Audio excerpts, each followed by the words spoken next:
महाशिवरात्रि के महान पर्व पर जाने अद्भुत रहस्य।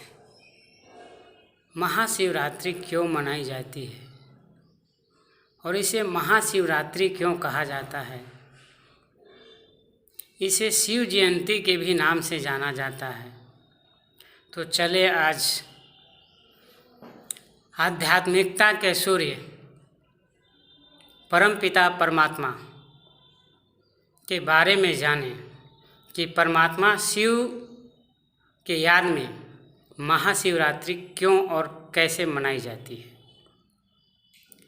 वास्तव में परमपिता परमात्मा शिव बाबा सृष्टि के डायरेक्टर हैं, सुप्रीम एक्टर हैं,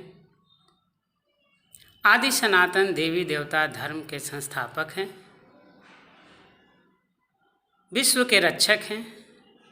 इन्हें कमारी भगवान भी कहा जाता है, अर्थात काम, क्रोध, लोभ, मोह, अहंकार पांचों से निजात दिलाते हैं।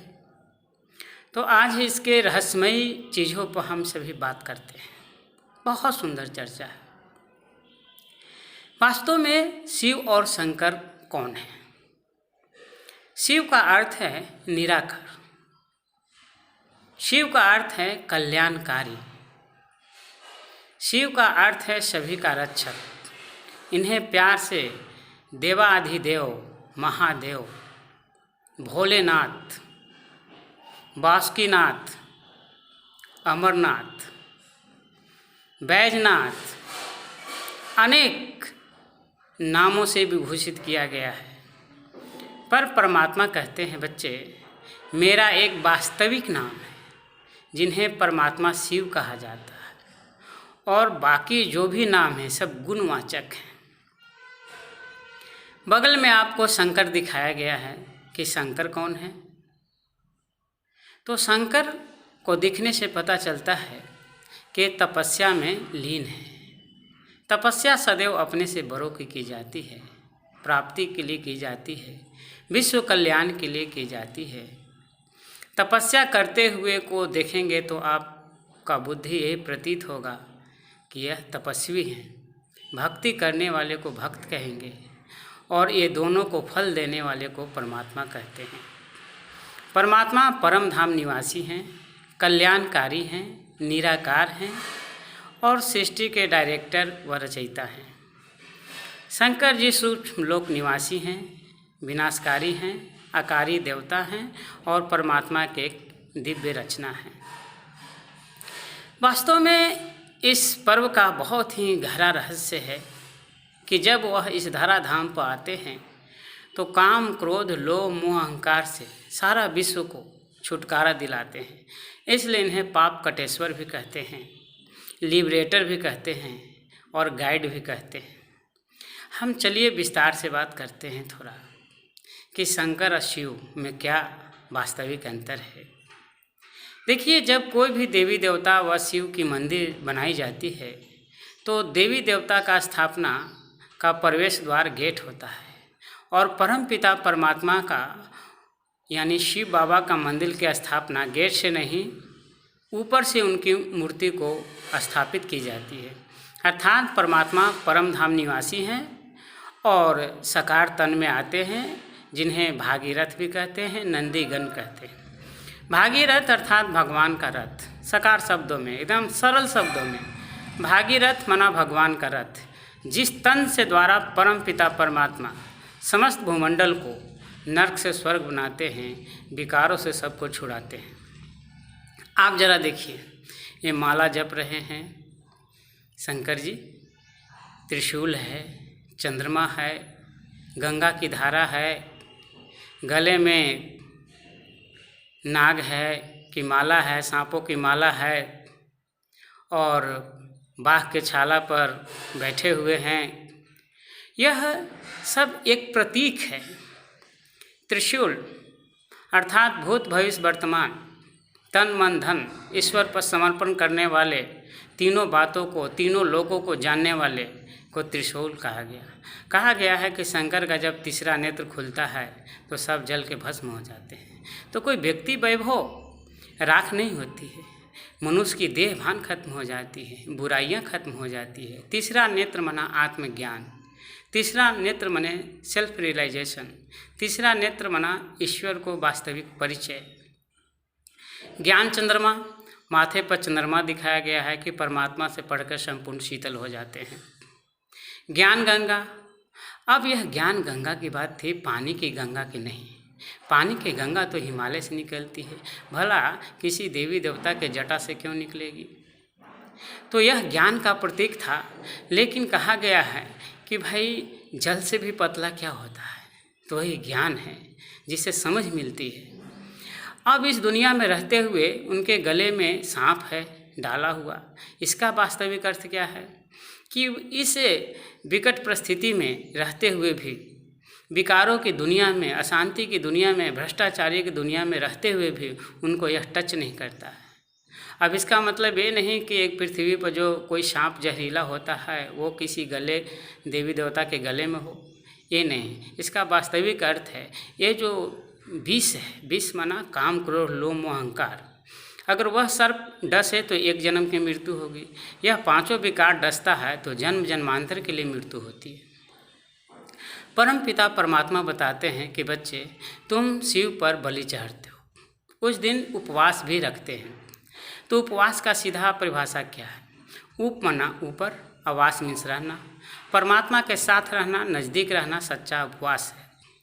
परमात्मा के समीप रहने की पद्धति को लोगों ने भूखे पेट रहना शुरू कर दिया और इसी को उपवास समझ लिया। उपवास माना परमात्मा के नज़दीक रहना, मन बुद्धि से परमात्मा के समीप रहना, ये है उपवास।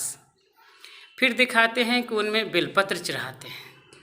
तो बेलपत्र यानी तन मन धन, मन वचन कर्म से परमात्मा पर समर्पित होने की पद्धति को बेलपत्र कहते हैं। ऐसे नहीं कि एक बेल नाम का पौधा है, उसका पत्ती चढ़ाने से मनुष्य तर जाएगा। वास्तविक है कि मनुष्य अपनी बुराइयों को शिव पर अर्पित करने से कल्याण होगा। दूध चढ़ाते हैं।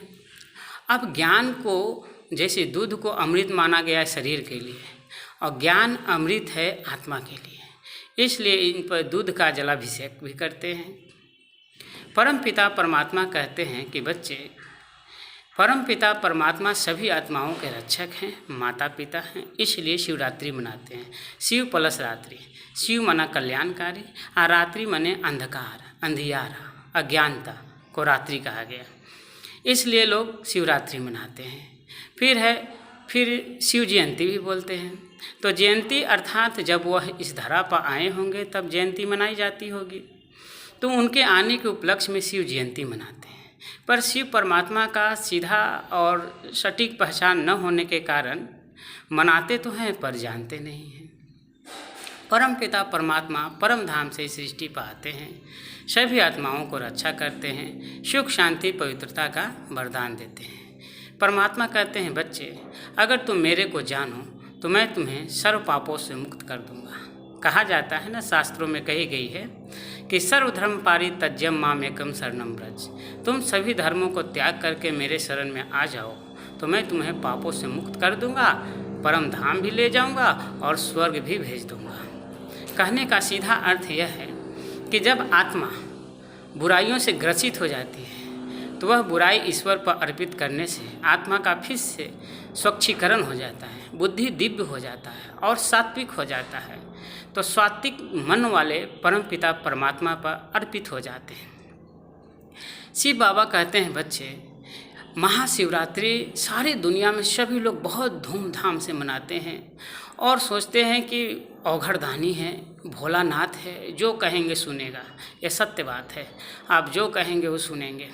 पर परमात्मा कहते हैं बच्चे, पहले अपने आप को पहचानो। मैं सहज तरीक़ा से ज़रूर खुश हो जाता हूँ, पर मेरा सत्य परिचय भी लोगों को चाहिए। मुझे देखने से क्या प्रतीत होता है? निराकार का।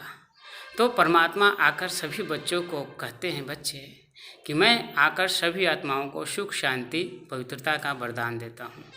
आध्यात्मिकता का सूर्य परम पिता परमात्मा इस जहान में बहुत सुंदर ढंग से आए हैं और एक रिवोल्यूशन होगा, आध्यात्मिकता का रिवोल्यूशन।